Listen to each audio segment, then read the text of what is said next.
ओम नमः सिद्धिभ्यं। नमो अरिहन्ताणं नमो सिद्धाणं नमो आयर्याणं नमो उवज्झायाणं नमो लोई सव्यसाहोणं। मंगलमय मंगलकरण वीतराग विज्ञान नमो ताहि जाति भय अरहंतादि महान। करि मंगल करि हो महाग्रंथ करण को काज जाति मिले समाज सब पावी निज पद राज। इस भवतरु का मूल एक जानहु मिथ्या भाव ताको कर निर्मूल अब करिए मोक्ष उपाय। आचार्य कल्प पंडित तोडरमल जी द्वारा विरचित मोक्ष मार्ग प्रकाशक ग्रंथ 7वां अधिकार जैन मिथ्या दृष्टियों का विवेचन चल रहा है। निश्चयाभासी की पूर्ण चर्चा करने के बाद व्यवहाराभासी मिथ्या दृष्टि की बात हमारी चल रही है। धर्म बुद्धि से धर्मधारक व्यवहाराभासी मिथ्या दृष्टि। ये धर्म तो करना चाहते हैं, वास्तव में इन्हें लगता है कि धर्म जो है कल्याण स्वरूप है, संसार में यदि कुछ करने लायक उत्कृष्ट चीज़ है तो वो धर्म है। धर्म तो करना चाहते हैं लेकिन धर्म का सही स्वरूप नहीं समझते। दुनिया में जैसा चल रहा है उसी को ये धर्म समझते हैं। दुनिया में धर्म के नाम पे जो चलता है उसी को ये धर्म समझते हैं, सच्चे धर्म को नहीं जानते। तो यहाँ पंडित तोडरमल जी ने कहा, आचार्य देव ऐसा कहते हैं शास्त्रों में कि भाई धर्म की शुरुआत चौथे गुण स्थान से होती है। जब तक सम्यक दर्शन नहीं है तब तक धर्म की शुरुआत भी नहीं। तो अब सम्यक दर्शन क्या कि भाई एक तो देवसास गुरु का यथार्थ श्रद्धान होना चाहिए, दूसरा 7 तत्वों का यथार्थ श्रद्धान होना चाहिए। 4 प्रकार दिए पंडित तोडरमल जी ने। तो पहले तो सच्चे देवसास गुरु का यथार्थ श्रद्धान, 7 तत्वों का यथार्थ श्रद्धान, स्वपर का यथार्थ श्रद्धान और निज शुद्धात्मा का यथार्थ श्रद्धान। यहाँ पंडित तोडरमल जी सम्यक दर्शन के विषय में इसकी क्या विपरीतता है वो बात करेंगे। विपरीतता माने अन्यथा क्या है और ये मानता कैसा है, समझ में आएगा। सम्यक दर्शन को कुछ अन्यथा ही मान के बैठा है, सम्यक ज्ञान को कुछ अन्यथा मान के बैठा है, सम्यक चारित्र को कुछ अन्यथा मान के बैठा है। तो सबसे पहले यहाँ सम्यक दर्शन के अन्यथा स्वरूप की चर्चा चलेगी, जिसमें देव सास गुरु और 7 तत्वों की कैसी ये जीव अन्यथा प्रतीति करता है, वास्तव में देव सास गुरु का शास्त्रों का स्वरूप क्या है और ये क्या मानता है, उसके विषय में यहाँ चर्चा चलनी है। देखो वहाँ शास्त्र में देव गुरु धर्म की प्रतीति करने से सम्यक होना कहा।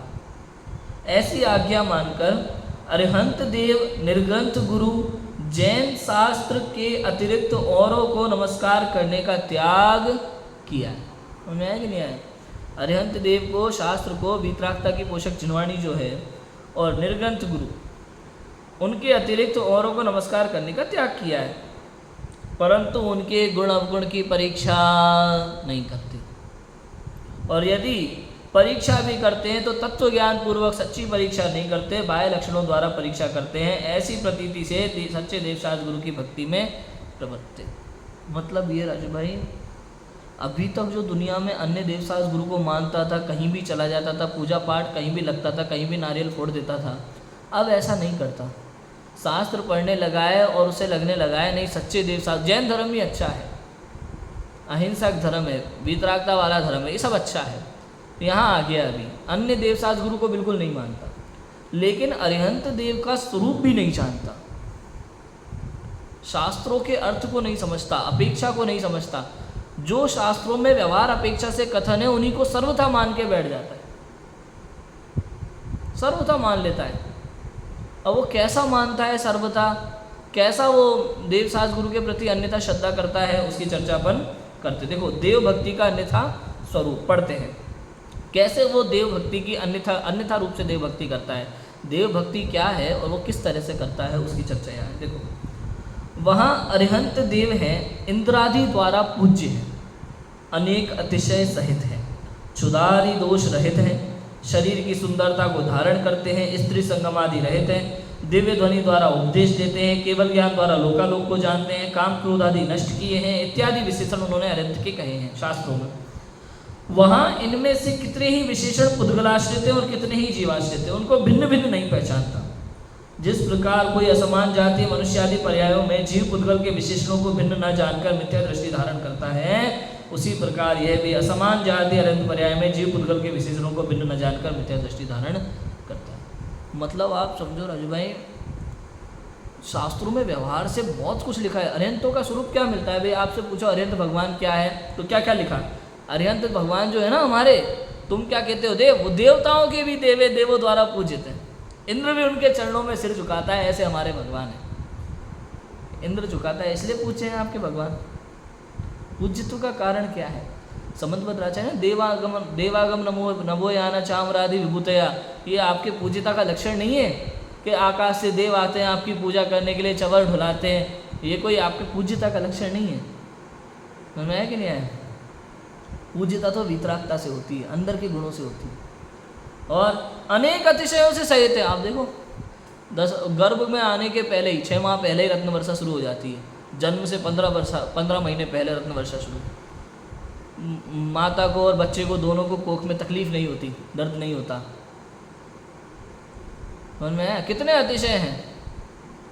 और सौधर्मिंद्र आता है, सुमेरु पे ले जाता है, तांडव करता है, सारी सामग्री स्वर्ग से आती है, दीक्षा लेते हैं, लोकांतिक देव आते हैं, है ना। और क्या क्या होता है, मतलब जन्म के 10 अतिशय, केवल ज्ञान के 10 अतिशय, और फिर केवल ज्ञान में 10 अतिशय तो इनके तीर्थंकर के पुण्य के उदय से होते हैं, और 14 देवकृत अलग होते हैं।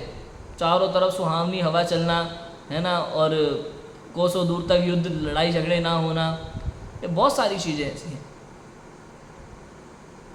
14 देवकृत अतिशय होते हैं केवल ज्ञान के समय, इतना सब अतिशय होते हैं, तो इसलिए पूज्य है, ऐसा कहते हैं। क्षुधा लोगों को क्या है, उसी की महिमा है ना, अतिशय की महिमा है। क्षुधा आदि दोष से रहित है। अब बताओ, जन्म जरा तिरका क्षुधा विस्मय आरत खेद, रोग शोक मद मोह भय निद्रा चिंता श्वेत राग द्वेष अरु मरण ज्योति 18 दोषों से रहित है, क्षुधा आदि से। शरीर की सुंदरता को धारण करते हैं, भाई शरीर उनका है कि नहीं, समचतुरस संस्थान, ऐसा किसी का नहीं है 3 लोक में। और तो और क्या लिखा है शास्त्रों में कि प्रभु आपका शरीर जितने परमाणुओं से बना है वो परमाणु उतने ही थे। भक्तामर में लिखा, भक्तामर स्तोत्र में ऐसा है, वो परमाणु उतने ही थे, दूसरे है ही नहीं। तो आपसे सुंदर शरीर दुनिया में किसी का हो सकता है? ये भक्ति है सब, समझ में है कि नहीं है? और स्त्री संगम आदि रहित है, स्त्री संगम है ही नहीं कहीं से कहीं तक। दिव्य ध्वनि द्वारा उपदेश देते हैं, दिव्य ध्वनि कीर्ति ओंकार वही बिना इच्छा के। केवल ज्ञान द्वारा लोकालोक को जानते हैं, सारा लोकालोक झलक रहा है, काम क्रोध आदि नष्ट हो चुके हैं।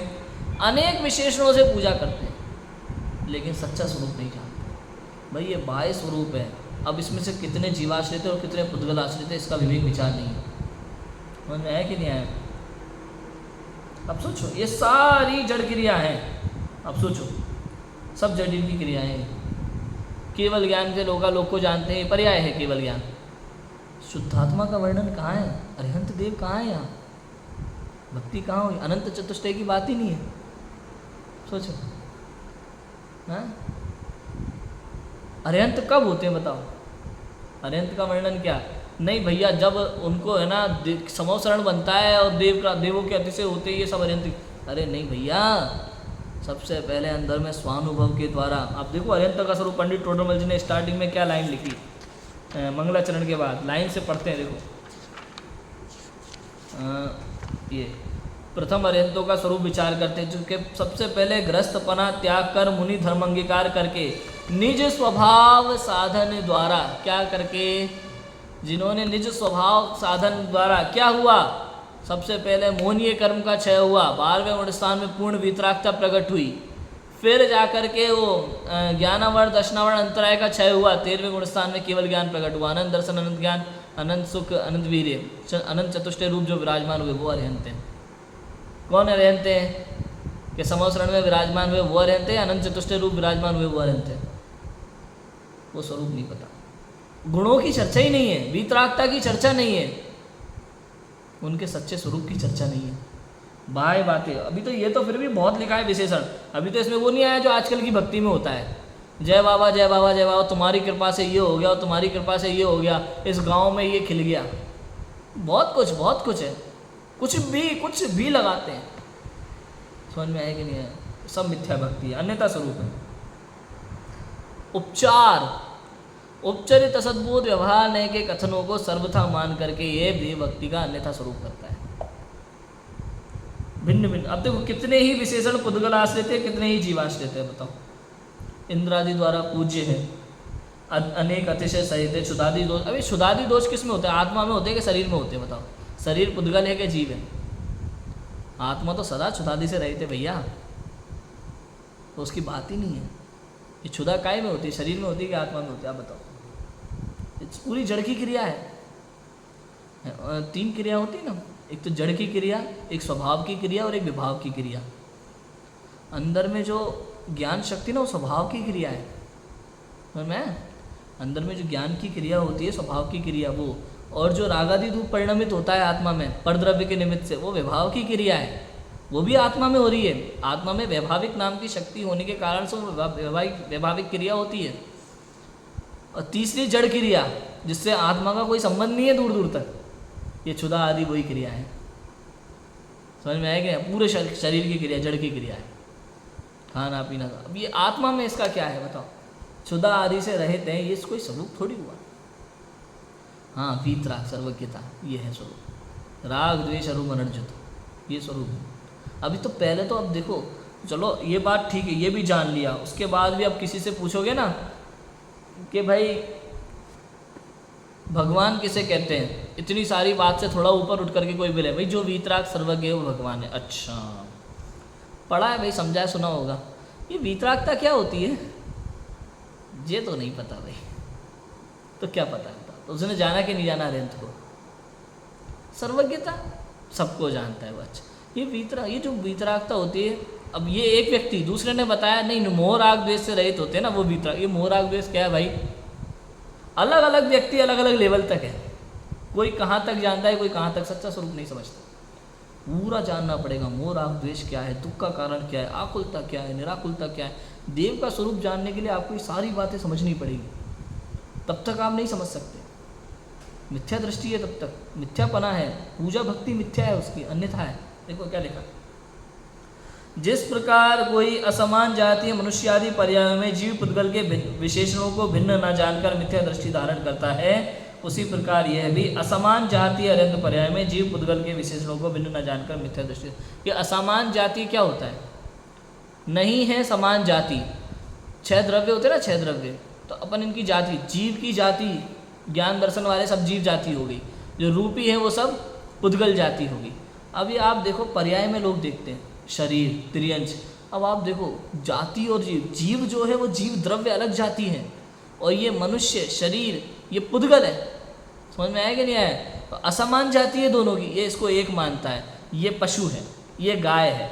अब इस गाय में भी वो जीव और पुद्गल को अलग अलग नहीं जान रहा। अनादि से इस जीव की मिथ्या बुद्धि, ये मैं हूँ, ये शरीर मैं हूँ। तो आत्मा और शरीर पुद्गल को एक मानता है, असमान जाति को समान मानता है, एक मान के बैठा हुआ है।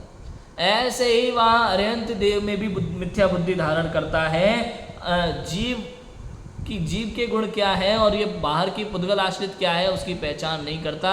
जीव और पुद्गल दोनों को एक रूप जान करके भक्ति करता है। इसका नाम है देव की, सच्चे देव की अन्यथा भक्ति। अन्यथा भक्ति जानना पड़ेगा भैया, समझना पड़ेगा। जीव और पुद्गल का भेद, जीव अजीव का भेद ही नहीं समझा तो सम्यक दर्शन की बात ही नहीं है, हो ही नहीं सकता। वेद विज्ञान जरूरी है। इसलिए कहा वहाँ जो जानती अरिहंतम दव्वत गुणत पज्जयते। अगर तू अरिहंत को जानता है तो अपनी आत्मा को जानता ही जानता है, और अगर तू अपनी आत्मा को नहीं जानता तो समझ ले अरिहंत को भी नहीं। अविनाभाव संबंध है एक तरह से। 7 तत्व में भी यदि तू आत्मा को जानता है, अरिहंत को जानता है, तो 7 तत्वों को भी जानता है। 7 तत्वों को नहीं जानता तो आत्मा को भी नहीं जानता, अरिहंत को भी नहीं जानता। ऐसा है।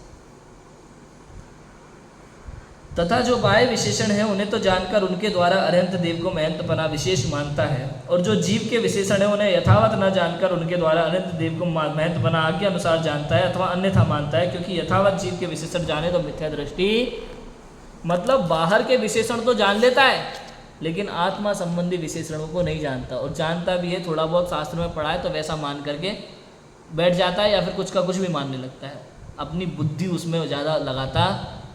बाहर की चीज़ों में बुद्धि बहुत उलझ जाता है ये जीव। आप देखना, पूजा विधान भक्ति बाहर की जो भी क्रियाएं होती है उसमें बाहर की क्रियाओं में कितनी बुद्धि उलझ जाता है, सच्ची चीज़ में रुचि नहीं है, आत्मा की बात समझने के लिए टाइम नहीं है उसके पास, समय ही नहीं है, क्या करोगे।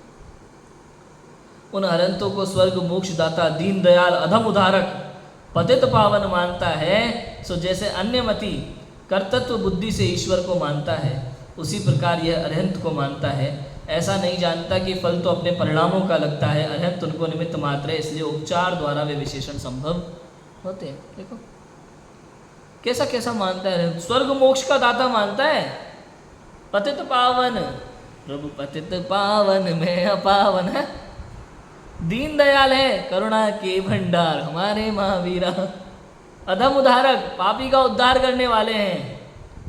क्या क्या मानता है ये बताओ। जैसे अन्य मतियों में भगवान के विशेषण है वैसे यहाँ लगा देता है। उपचरित असद्भुत नय का कथन है भाई साहब, बहुत हल्का कथन है, बहुत ही हल्के दर्जे का कथन है, और ये सर्वथा मानता है, उसकी बुद्धि बैठी है कि भगवान ही पाल लगाएंगे। मैंने तेरे ही भरोसे भगवान भंवर में नैया डार नहीं। भाई अन्य मतों में भगवान को कर्ता माना है, वो लोग कल्याण करने वाला मानते हैं, पापियों का नाश करने वाला और धर्मियों को उसकी रक्षा करने वाला, उनके यहाँ भगवान का स्वरूप ऐसा ही है। लेकिन जैन धर्म में ऐसा नहीं है, जैन धर्म में भगवान वीतरागी हैं, मोह राग द्वेष से रहते हैं।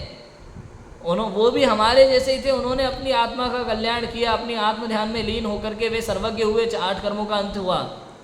समझ में आया कि नहीं, सिद्ध अवस्था में विराजमान हुए, वही रास्ता हमें दिखाया है। भगवान कोई पार लगाने वाले नहीं है, बैठा रहे तू, करता रहे विनती, हाथ जोड़ करुणा के भंडार, बहुत बहुत गाओ, मैंने तेरे ही भरोसे भगवान भंवर में नैया डाल दी। भगवान कहेंगे डूब जाएगी, तू चिंता मत कर, मेरी भरोसे रह तू, अपने में कुछ मत कर। समझ में आया कि नहीं आया। अरहंतों को स्वर्ग मोक्ष दाता दीन दयाल अधम, पता नहीं क्या क्या मान के बैठा है, वही हमारी पार लगाएंगे सब कुछ।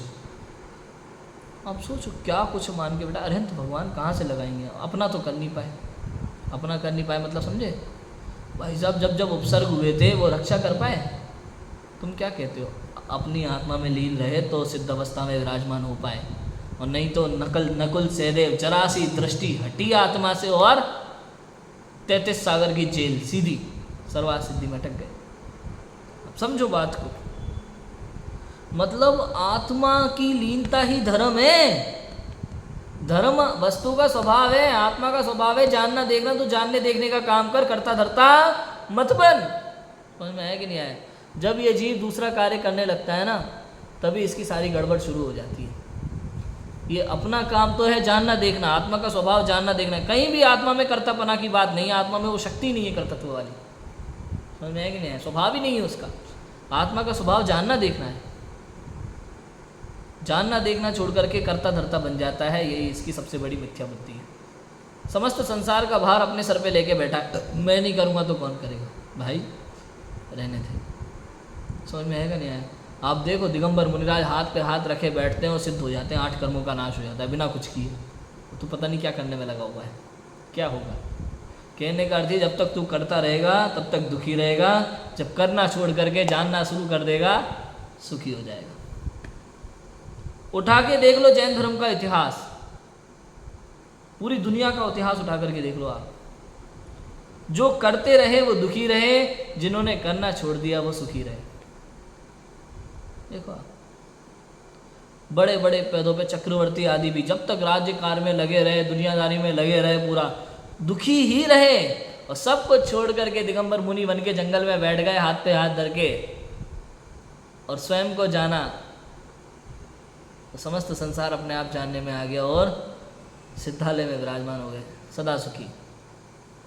इससे सिद्ध होता है क्या, सिद्ध होता है करने का नाम पुरुषार्थ नहीं है, नहीं करने का नाम पुरुषार्थ है।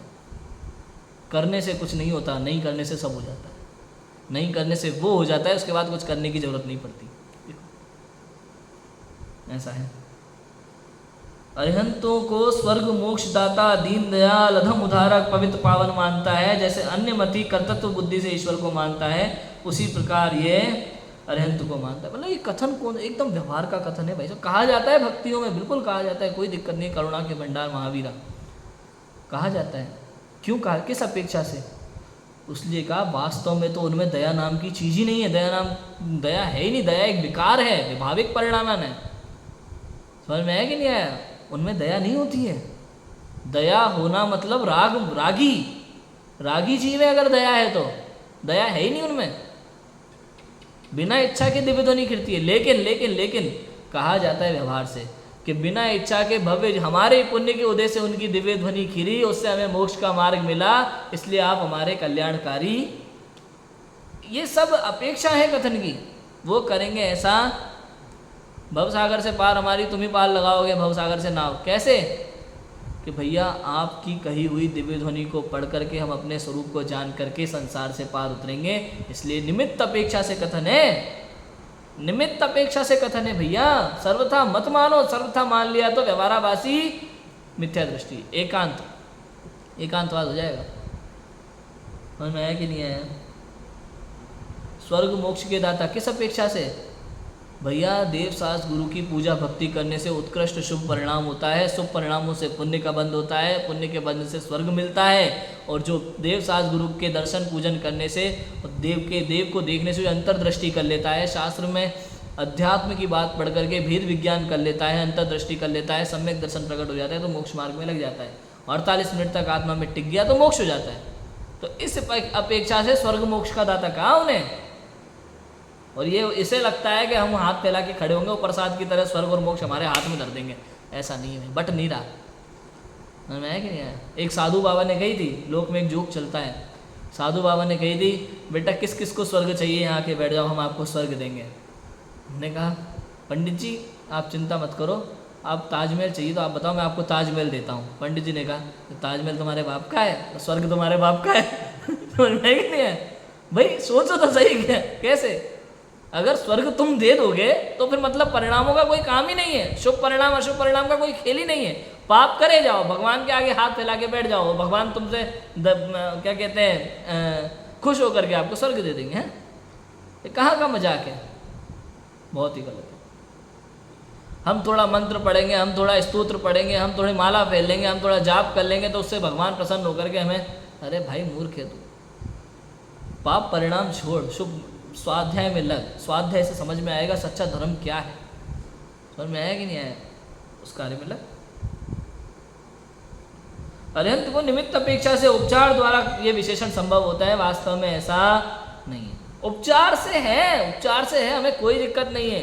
बहुत हल्का उपचार है। कौन सा वाला उपचार है राजू भाई? वही ये घर आप ही का है। समझ में है कि नहीं आया? आप ही का घर है। अरे और तो और लोग कैसे कैसे उपचार लगा देते हैं। आप देखो दुनिया में ब्रह्मचारी भैया बैठे हो, उन्होंने कह दिया ये बेटा आपका है, अरे कहाँ वैसा आप ही का है। वो ब्रह्मचारी भैया से कहता है, उनको भी बुरा नहीं लगता, उन्हें मालूम है उन्हें कि मेरा ये ऐसे ही कह रहे हैं। तो ऐसे ही जो भगवान के सामने पूजा भक्ति में कहा जाता है अधम उद्धारक, पतित पावन, स्वर्ग मोक्ष के दाता, तुम ही हमारी नैया पार लगाओगे, ये वही व्यवहार है। वास्तव में ऐसा होता नहीं है। निमित्त अपेक्षा से कथन है कि आपकी दिव्य ध्वनि के द्वारा उसको समझ करके मैं भेद विज्ञान पूर्वक आत्म कल्याण करूंगा।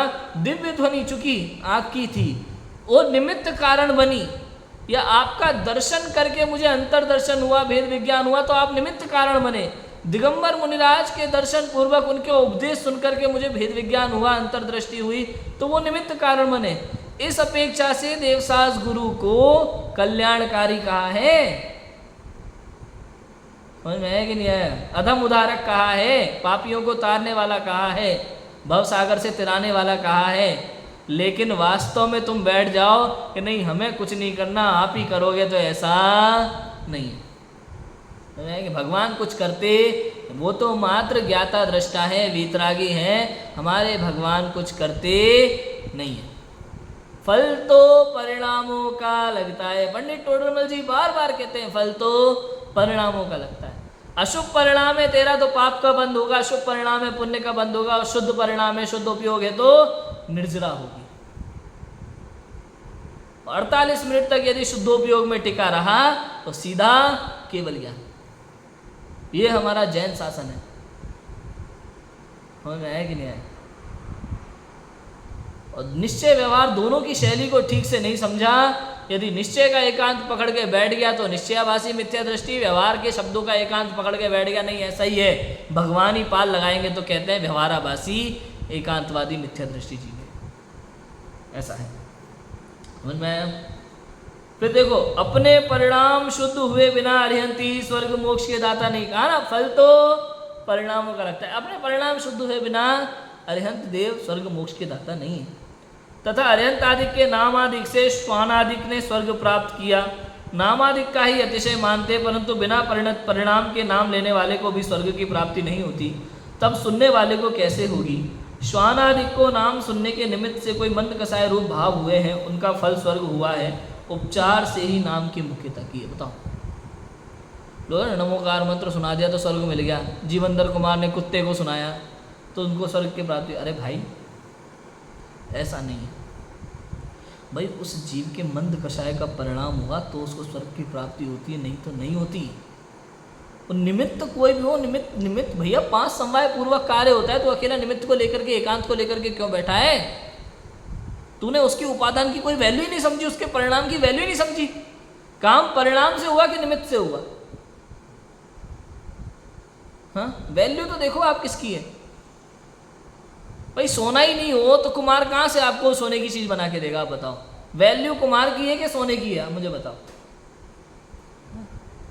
सोना देखो आप कितना महंगा है, कुमार के बनाने की मेहनत कितनी है। वैल्यू किसकी? सुनार की है कि कुमार की है? यहाँ वो जीव की उपादानगत योग्यता की तो वैल्यू नहीं करते, खाली निमित्त की वैल्यू करते हैं। ये व्यवहाराभासी एकांतवादी मिथ्या दृष्टि जीव निमित्त को पकड़ के बैठ जाता है। अंत समय आता है तो कोई हमारा मरण सुधार दो, नमोकार मंत्र सुना दो। अरे भैया, जिसका जीवन सुधरता है उसी का मरण सुधरता है, जिसका जीवन नहीं सुधरता उसका मरण भी नहीं सुधरता। ये मरण सुधारना क्या होता है भाई? तेरे परिणाम तेरे साथ रहेंगे, हम कोई तेरा परिणाम सुधार सकते नहीं है। एक द्रव्य दूसरे द्रव्य का करता नहीं। कितने ही लोग होंगे जिनको नमोकार मंत्र सुनाया जाता होगा अंत समय में। ये बात होती है कषाय की। अरे कितने ही लोग यहाँ स्वाध्याय सुनते समय कषाय करते हैं, अंदर में होता है कि कितने ही लोग मंदिर में बैठे पूजा करते करते कषाय करते हैं। परिणामों का फल है भैया। तत्व की बात सुनने से कल्याण हो जाए ऐसा नहीं है।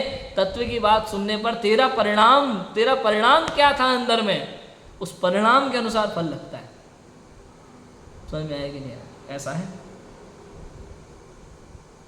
देखो, अरिहंतादिक के नाम पूजनादिक से अनिष्ट सामग्री का नाश तथा इष्ट सामग्री की प्राप्ति मानकर रोगादि मिटाने के अर्थ व धनादिक की प्राप्ति के अर्थ नाम लेता है। पूजनादि करता है सो इष्ट अनिष्ट का कारण तो पूर्व कर्म का उदय है। अरिहंत के करता है नहीं, अरिहंत तो करता है नहीं। अरिहंतादि की भक्ति रूप शुभोपयोग परिणामों से पूर्व पाप के संक्रमण आदि हो जाते हैं, इसलिए उपचार से अनिष्ट के नाश व इष्ट की प्राप्ति का कारण अरिहंत आदि की भक्ति कही जाती है। परंतु जो जीव प्रथम ही सांसारिक प्रयोजन से भक्ति करता है उसके तो पाप ही का अभिप्राय हुआ। कांक्षा विचिकित्सा रूप भाव हुए, उनसे पूर्व पाप के संक्रमण आदि कैसे होंगे, इसलिए उनका कार्य सिद्ध। अब देखो, अरिहंत आदि से लौकिक प्रयोजन की सिद्धि करना चाहता है ये जीव। भक्ति करता है, पूजा करता है, शांति धारा करता है, उसमें अपने परिवार के लिए कामना करता है। मंदिर में पैसे दे देगा, बोली ले लेगा, अब परिवार के लिए कामना करेगा सुख शांति की, लौकिक शांति की। तो भैया ऐसा कहते हैं, यदि तेरी भक्ति सच्ची हुई तो निश्चित रूप से तेरे उस उत्कृष्ट शुभ भाव के कारण से उत्कृष्ट पुण्य का बंध होता है और स्वयमेव लौकिक प्रयोजन की सिद्धि होती है। लेकिन तू लौकिक प्रयोजन की सिद्धि के भाव से ही पूजा, भक्ति, शांति धारा, आरती आदि कार्य करता है, तो उससे तो कांक्षा मांगना विचिकित्सा रूप भाव हुए, उससे तो अशुभ भाव कहने में आएगा, और अशुभ भाव से तो पाप ही का बंध होता है, पुण्य का बंध होगा नहीं। किसी भी लौकिक प्रयोजन की सिद्धि ऐसे होती नहीं, ये कहते हैं। जैन दर्शन तो ऐसा ही है भैया। क्रियाओं से कोई फल नहीं मिलता कि आप शांति धारा कर लोगे, मंदिर में आके भक्तामर पढ़ लोगे, तत्वार सूत्र पढ़ लोगे और क्या अलग अलग बोली ले लोगे, ये सब कर लोगे तो आपको बहुत पुण्य का, ऐसा कुछ भी नहीं है। भ्रम में मत रहना। तो क्या निस्वार्थ भाव से जो जीव जिनेंद्र भगवान की आराधना करता है, सच्चे देव शास्त्र गुरु की आराधना करता है, वीतराग सर्वज्ञ भगवान, वीतरागता की पोषक जिनवाणी माता और निर्ग्रंथ मुनिराज, ये सच्चे देव शास्त्र गुरु हैं। जो निस्वार्थ भाव से इनकी आराधना करता है, भक्ति करता है, पूजन करता है, ऐसे जीव को अपने उत्कृष्ट शुभ परिणाम के कारण उत्कृष्ट पुण्य का बंध होता है, अतिशय पुण्य का बंध होता है। उससे इसके लौकिक प्रयोजन अपने आप सिद्ध होते हैं। लेकिन जो व्यक्ति लौकिक प्रयोजन की सिद्धि के लिए ही मन में वांछा लेकर के बैठा है, परिवार की सुख शांति हो, नौकरी लग जाए या शादी हो जाए या फलाना ठिकाना, इसके अर्थ में जाप करता है, स्तुति पढ़ता है, भक्ति करता है, बोली लेता है, तो समझ लो वो जीव व्यवहाराभासी एकांतवादी मिथ्या दृष्टि है। उसने सच्चा जाने मिथ्या दृष्टि है। देव सास गुरु का वर्णवाद करता है, वीतरागी भगवान को रागी द्वेषी मानता है, रागी द्वेषी मान के पूछता है, उनका स्वरूप नहीं जानता। ये मिथ्या दृष्टि जीव, और इसका बहुत बड़ा फल लगता है भाई साहब, बहुत बड़ा। समझो, समझ में आया कि नहीं आया? तो ऐसा है। कितने ही जीव भक्ति को मुक्ति का कारण जानकर वहाँ अति अनुरागी होकर प्रवर्तते हैं, वो तो अन्यमति जैसे भक्ति से मुक्ति मानते हैं, वैसा ही इनके भी शतान हुआ। परंतु भक्ति तो राग रूप है और राग से बंध है। राग रूप होती है भक्ति, उससे तो बंद ही होता है, इसलिए मोक्ष का कारण नहीं है। जब राग का उदय आता है तब भक्ति ना करे तो पापानुराग हो, इसलिए अशुभ राग छोड़ने के लिए ज्ञानी भक्ति में प्रवर्तते हैं। मोक्ष मार्ग को बाह्य निमित्त मात्र भी जानते हैं, परंतु यहाँ ही उपादेयपना मानकर संतुष्ट नहीं होते, शुद्धोपयोग के उद्यमी रहते हैं। अब देखो भाई, ये परिणाम तो आता है जीव को, समझ में आया कि नहीं आया? शुभ राग अशुभ राग ये सब परिणाम आते हैं, रागादि के परिणाम जीव के सहज जाते हैं इस अवस्था में, अज्ञान अवस्था में, ज्ञान अवस्था में। अब होता क्या है, देखो लोग भक्ति को मुक्ति का कारण जानते हैं, शास्त्रों में भी लिखा है, वही बात है ना। लेकिन सब शास्त्रों को नहीं पढ़ा, जहाँ अलग अलग शास्त्रों में अलग अलग नियोग में अलग अलग अपेक्षा से कथन है। नियम सार में निश्चय भक्ति का स्वरूप लिखते हुए आचार्य कुंद लिखते हैं, जो समस्त विकल्पों का त्याग करके अपनी आत्मा में स्थिर होता है, वास्तव में उसे ही सच्ची जिनेंद्र भक्ति है। शुद्धोपयोग अवस्था, निर्विकल्प अवस्था, उसे सच्ची जिनेंद्र भक्ति कहा। और जिनेंद्र भगवान के गुणगान को व्यवहार भक्ति का, वो भी निश्चय सहित हो तो, सम्यक दर्शन सहित हो तो, सविकल्प दशा में। और यदि तुमने जिनेंद्र भगवान के सच्चे स्वरूप को ही नहीं जाना और खाली ऐसे ही पूजा पाठ भक्ति कर रहे हो, गुणगान कर रहे हो, तो वो तो सच्ची भक्ति है ही नहीं। है कि नहीं है? सच्ची भक्ति नहीं है। हाँ, कहता है दुनिया व्यवहार से भक्ति कहता है, क्यों? क्योंकि निश्चय के साथ जो भक्ति होती है वो व्यवहार भक्ति है, लेकिन यहाँ निश्चय तो है नहीं, खाली भक्ति है, तो ये सच्ची भक्ति हो सकती नहीं। ऐसा है। अब देखो, इसमें भी अन्यमति जैसे भक्ति से मुक्ति मानते हैं, वैसे ये मानता है। अब भक्ति तो राग रूप है और राग से होता है बंध। अब क्या होता है, लेकिन भाई उस समय यदि भक्ति नहीं करेगा तो पापादि कार्यों में प्रवृत्तेगा, इधर उधर भटकेगा मन, पूजा नहीं करेगा तो टीवी देखेगा घर में बैठ करके, पता चला तो पत्ते खेल रहा है मोहल्ले में लोगों के साथ बैठ करके। इससे अच्छा उससे कहा भाई ये सब छोड़ करके तो धर्म कार्य में प्रवृत्ति कर, इसी से मोक्ष की प्राप्ति होगी, ऐसा उपचार से कह दिया जाता है। और वास्तव में भी भक्ति, पूजा, स्वाध्याय, बाह्य संयम, ये सब उपचार से मोक्ष का कारण कहे गए हैं। उपचार शब्द को मत भूलना, यदि उपचार हटा दिया तो एकांत हो जाएगा। वास्तव में अपेक्षा लगाओ, अपेक्षा से बात है, उपचार से कहा मोक्ष मार्ग इसका। क्यों? क्योंकि व्यवहार जो है वो निश्चय को दिखाता है, उसका साधक है। समझ में आया कि नहीं आया? लेकिन वो भी एक दशा तक, यदि इसमें उलझ गए तो यही साधक बाधक बन जाएगा। ऐसा होता है। जिसकी जितनी ज़रूरत है उतना ही काम करना भाई, ज़्यादा नहीं, वरना वो साधक क्या होता है, बाधक हो जाता है आपके काम में। ऐसा होता है। समझ में आया कि नहीं आया? ऐसा है। इसलिए अशुभ राग से छोड़ने के लिए उसे शुभ राग का उपदेश दिया जाता है, भक्ति स्वाध्याय आदि का उपदेश दिया जाता है, कोई दिक्कत नहीं है। परंतु यहाँ ही उपादेय बना मानकर संतुष्ट नहीं होते। ज्ञानी जीव फिर शुभ भाव में प्रवर्तन तो करते हैं, स्वाध्याय करते हैं, भक्ति करते हैं, पूजन करते हैं, सब करते हैं। क्यों? क्योंकि वो ना करें तो अशुभ भाव में प्रवर्तना पड़ेगा, क्योंकि अभी तो राग पड़ा हुआ है ना उस जाति का, तो या तो अशुभ करेगा या शुभ, तो इसलिए वो अशुभ से बचने के लिए शुभ भाव में प्रवर्तित, लेकिन उसको उपादेय नहीं जानते। समझ में है कि नहीं है? उपादेय, उसमें उपादेय पना मानकर संतुष्ट नहीं होते, शुद्धोपयोग के उद्यमी रहते हैं। ऐसा पंचास्तिकाय की व्याख्या में कहा है, गाथा 136 की टीका में, कि इयं भक्ति केवल भक्ति प्रधानस्या ज्ञानिनो भवति, तीव्र राग ज्वर विनोदार्थ मस्थान राग निषेधार्थम क्वचित ज्ञानिनो भी भवति। देखो क्या लिखा, यह भक्ति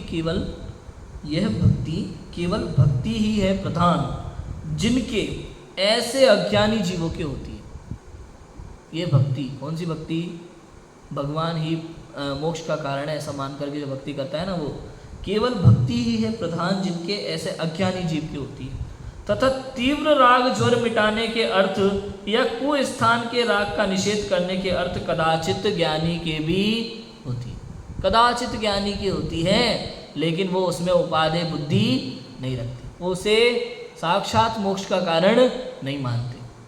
हाँ, उसको व्यवहार से, उपचार से सहायक कहा जाएगा, मोक्ष मार्ग में सहायक कहा जाएगा। भाई साहब, ये व्रताधिक भक्ति देवशास्त्र गुरु की पूजा ये भी निश्चय के साथ है तो ही है। आत्मानुभूति नहीं है तो व्रत संयम आदि नहीं है। आत्मानुभूति है तो उसकी वैल्यू है। समझ में आया कि नहीं आया? और जिसको अंदर में शुद्धता प्रकट हुई है ना, उसके बाह्य क्रियाओं में अशुद्धता स्वयं आती ही आती है, उसको कोई नहीं रोक सकता दुनिया में। शुद्धता माने जितने जितने अंश में रागादिक का अभाव हुआ, उतने अंश में शुद्धता माने वीतरागता प्रकट हुई। बाहर में क्रिया शुद्ध होगी, उसकी क्रिया में शुद्धता माने अब भी आपने नियम संयम ले लिए, लेकिन उसको ठीक से पालन नहीं कर पाता है। और जिसने अंदर में शुद्धता प्रकट की है, उसके नियम संयम 100% शुद्ध पालन होते ही होते हैं। मैं ये नहीं कह रहा कि जिसके अंदर में शुद्धता प्रकट नहीं हुई तो उसके बाह्य नियमों में दिक्कत होगी नहीं, उत्कृष्ट पालन हो सकता है, कोई बड़ी बात नहीं है बाह्य में, लेकिन अंदर में उसके विषय कषाय चलती है। विषय कषायों का अभाव नहीं हुआ। यदि अंदर में कषाय का अभाव हो जाता तो वीतरागता हो जाती। इसलिए आचार्य कुंद लिखते हैं कि आत्मानुभव के बिना बाह्य नियम विषय कषाय के पोषण करने वाले हैं। समझ में आया कि नहीं? और यदि ये नहीं, ऐसा नहीं होता तो फिर वीतरागता अपने आप हो जाती, शुद्धता हो जाती। समझ में आया कि नहीं आया? ऐसा है। अब ये वहाँ पूछता है कि ऐसा है तो ज्ञानी से अज्ञानी के भक्ति की अधिकता कैसे होती होगी? ज्ञानी से अज्ञानी के भक्ति की अधिकता कैसे होती? देखो लिखा, यथार्थता की अपेक्षा तो ज्ञानी की ही सच्ची भक्ति। सच्ची भक्ति तो ज्ञानी की ही है। वो आपको दुनिया भर में नाचता गाता नहीं फिरेगा, मंदिर जाए नाचने लग जाए पागलों जैसा, ऐसी भक्ति नहीं दिखेगी भले उसके, लेकिन अंदर में भक्ति है, परिणामों में भक्ति होती है। यथार्थता की अपेक्षा तो ज्ञानी की सच्ची भक्ति है, अज्ञानी के नहीं है। और राग भाव की अपेक्षा अज्ञानी के श्रद्धान में भी उसे मुक्ति का कारण जानने से अति अनुराग है। ज्ञानी के श्रद्धान में शुभ बंध का कारण जानने से वैसा अनुराग नहीं है। बाह्य में कदाचित ज्ञानी को अनुराग बहुत होता है, कभी अज्ञानी को होता है, ऐसा जानना इस प्रकार देव भक्ति का स्वरूप है। ज्ञानी अज्ञानी की भक्ति में फर्क है भाई साहब। क्या? अज्ञानी जीव भक्ति को साक्षात मुक्ति का मार्ग जानता है, देवशास्त्र गुरु ही हमें मोक्ष दिलाने वाले हैं ऐसा जान करके बिल्कुल भक्ति में लोटपोट हो जाता है। समझ में आया कि नहीं है? सब तरह के काम करेगा, वहाँ नाच गान करेगा, फल फूल चढ़ाएगा, दुनिया भर के काम करेगा, समझ में? लेकिन ज्ञानी के अंदर ऐसा नहीं है, क्योंकि ज्ञानी जानता है कि ये साक्षात मुक्ति का मार्ग भक्ति नहीं है। मुक्ति का मार्ग तो शुद्धोपयोग है, वही वास्तव में निश्चय भक्ति है। ये व्यवहार भक्ति साक्षात मुक्ति का मार्ग नहीं है। तो ऐसा जान करके ज्ञानी जो है उसकी उतना अनुराग नहीं होता जिनेंद्र भक्ति में जितना अज्ञानी की होता है। क्यों? क्योंकि अज्ञानी उसी को साक्षात मोक्ष मार्ग मानता है। ज्ञानी उसको उपादेय बुद्धि से नहीं देखता भक्ति को। उपादेय तो उसके लिए शुद्ध आत्मा है, खाली अशुभ से बचने के लिए शुभ भाव में प्रवर्तता है, लेकिन उसकी भी भक्ति बहुत उत्कृष्ट होती है। इसलिए ज्ञानी को सच्ची भक्ति का। अज्ञानी कितना ही नाचता गाता दिखे भगवान के जुलूस में, फिर भी वो मिथ्या दृष्टि। और ज्ञानी शांति से एक कोने में बैठ के जिनेंद्र भगवान को निहारे, वो सम्यक दृष्टि। देखो भाई साहब, खेल परिणामों का है, शरीर का नहीं। शरीर में नाचना गाना, अच्छा बोलना, अच्छा गाना, ये सब जड़ की क्रिया है, फल तो परिणामों का लगता है। ऐसा लोगों को ऐसा लगता है भाई साहब कि ये तो यार बैठे रहते हैं चुपचाप भगवान को, ये भक्ति तो करना नहीं जानते। भक्ति को नाचने का नाम भक्ति थोड़ी ना है। परिणाम परिणाम परिणामों में कितनी उत्कृष्टता है, उसके परिणाम में देव के प्रति क्या विचार आ रहा है अंदर में, इतने वो अरिहंत भगवान के स्वरूप का कैसा चिंतन कर रहा होगा, तुम्हें पता ही नहीं है। सच्ची भक्ति ज्ञानी के है, अज्ञानी केवल बाहर से नाचता दिखाई देगा, वीडियो बना के इंस्टाग्राम फेसबुक पर डालेगा, ये उसकी भक्ति। भक्ति भक्ति में कितना फर्क है आप देखो, ज्ञानी और अज्ञानी की भक्ति में। अरिहंत के स्वरूप का विचार नहीं करता, बाह्य लक्षणों को देख करके अन्य देवादिक से भिन्न तो जान लेता है, लेकिन अंदर के गुणों का स्वरूप ही नहीं जानता, मुक्ति मार्ग नहीं जानता। अगर जान लेता, अरिहंत को जानता, तो मिथ्या दृष्टि भी नहीं रहता। लिखा है भाई, जो जाना दिया अरिहंतम 80 भी गाथा। अरिहंत को जानता है तो अपनी आत्मा को जानता है, अपनी आत्मा को नहीं जानता तो अरिहंत को भी नहीं जानता। क्लियर समझ में आया? इस प्रकार अब देव भक्ति का अन्यथा स्वरूप समझना। क्या क्लियर क्या हुआ पूरे टॉपिक में कि जो उपचार से और व्यवहार से भगवान की भक्ति शास्त्रों में कही गई है, उसको ये सर्वथा मान के बैठ जाता है और उपचार को ही मुक्ति का कारण मान लेता है। इसका नाम है व्यवहाराभासी मिथ्या दृष्टि। ये देव भक्ति का अन्यथा स्वरूप है। सच्ची भक्ति को नहीं जानता, भगवान के जो जीवाश्रित गुण हैं उनको नहीं पहचानता, केवल बाह्य गुणों को जान करके भक्ति करता है। ये देव भक्ति का अन्यथा स्वरूप। शास्त्र गुरु भक्ति और शास्त्र भक्ति के अन्यथा स्वरूप की चर्चा आएगी, उसकी चर्चा अपन कल करेंगे। अभी की बात को विराम लेते हैं। ओम नमः शिवाय।